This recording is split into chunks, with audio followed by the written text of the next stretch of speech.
Passover this year does not come without challenges. With hundreds of families in need of support to celebrate this holiday, Meir Panim is stepping in to do that. Here to speak with us about Meir Panim's work this Passover is Mimi Rosemarin, Director of Global Development there. Thanks so much for joining us today. Happy to be here. Thank you. So food insecurity and displacement are challenges in Israel. How is Meir Panim addressing these issues on a weekly and daily basis? That is a really good question because they really are intertwined, even though it sounds like they're really separate issues. Since October 7th, we've been operating in this expanded mission to care for those most affected by the war, but we still are seeing our regular patrons that suffered from poverty and food insecurity from before. So right now, we're actually still seeing hundreds of displaced people in our branches, particularly in our Tiberias and our Ora-Kiva branches.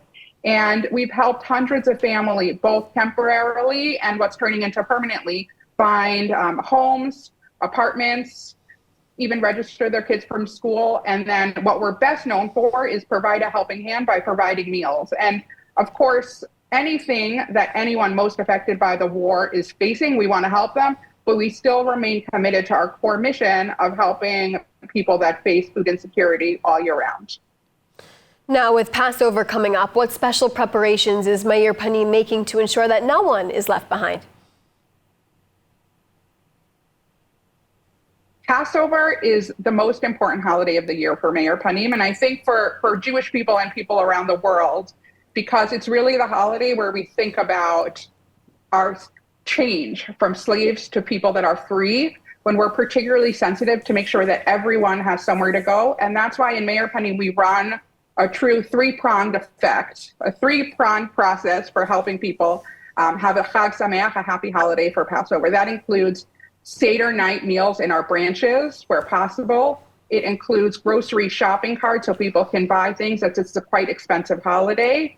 Ready-made Seder meals to go for people that would prefer to eat at home, and really taking care of people this time of year that are facing challenges and otherwise might not feel joy and just might feel bad about themselves. And again, we have this ethos where we want everyone to come in with a straight back and feel good and feel dignified and respected.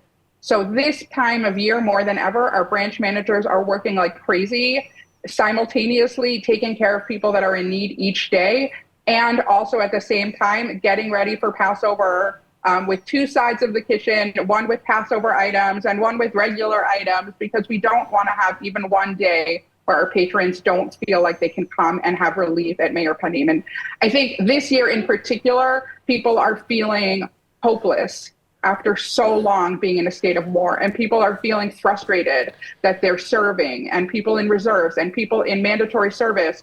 We really want them to feel appreciated, and we want their families to know how much we appreciate the sacrifice. So we're going above and beyond, sending meals. Even on Purim, we send meals and mishloach manot in tanks into Syria, into all the borders, and we continue to do that until we need to. And now, if someone is interested in getting involved with Meir Panim, either through receiving help or donating, what should they do? There is so many options. There are so many ways that someone can connect with Meir Panim, which is really exciting, and it's a vital part of our work. We have such a lean staff here in Israel, and we rely on over 7,000 volunteers a year. So if anyone's interested, you can email me directly, and I will find you a great, meaningful, and relevant opportunity for you to volunteer on the ground. I invite you from abroad to come and visit Israel.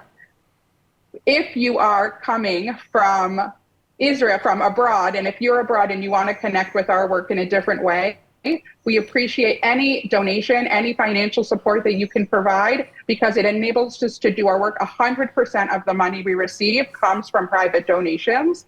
And so you can look into our work at mpdonate.org and learn about what we're doing, see photos of the impact that we're making each day. Tell your friends about the fact that there's a place in Israel where anyone can come and be taken care of like a part of a family, and just help any way we can. Every donation is appreciated. Mimi Rosemarin, thank you so much for speaking with us today. Thanks for having us. And scan the QR code to help Meir Panim donate food packages for Passover this year.